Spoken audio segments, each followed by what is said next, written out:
Yəni həm tamaşaçılara görə, həm bir də görsən tamaşa oynayırıq ya bir filmdə çəkdirik, orada bir xoşbəxt qadını canlandırmalıyıq. Gözümüzün yaşı tökülə-tökülə məşqə gəlirik, məşq edirik. Xəstə-xəstə dublyaj edirik. Təsəvvür ki, nəfəsim çıxmır. Təsəvvür ki, nəfəsim çıxmır. Xəstəyəm. Və qışqıranda ciyərim sancır. Rolum da çox ağır bir roldur.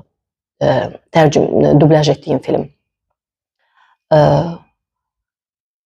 Türmə həyatından bəhs edirdi. Zindan serialı, türk serialı. Çox çətin bir obrazı mənə Nursəl Kösəni səsləndirirdim, aktrisanı. O da yəni rolda, obrazda çox qışqırır, xarakter olaraq çox qışqırır da, çox belə hegemon və zabitəli, çox yəni emosional bir obraz idi. Təsəvvür ki, hər mən qışqıranda mənim ciyərim sancırdı. Hər qışqıranda. Mənə iynə vururdular. Mən girirdim studiyaya.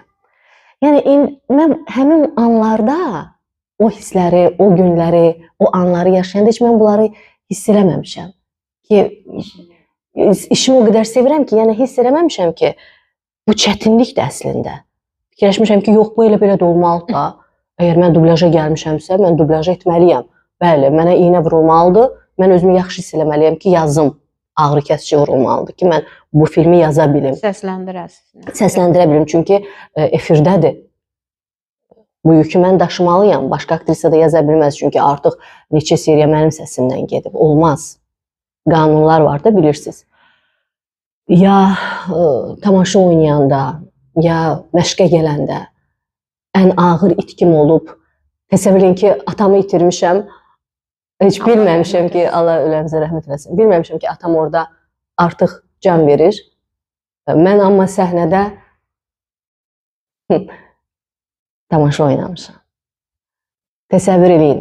Mənim ətrafımda hər kəs bunu bilib, amma mən bilməmişəm ki, mənim atam rəhmətə gedib, məndən gizlədiblər. Çünki elə bir poyezdkadayıq ki, mümkün deyil buradan qayıtmaq.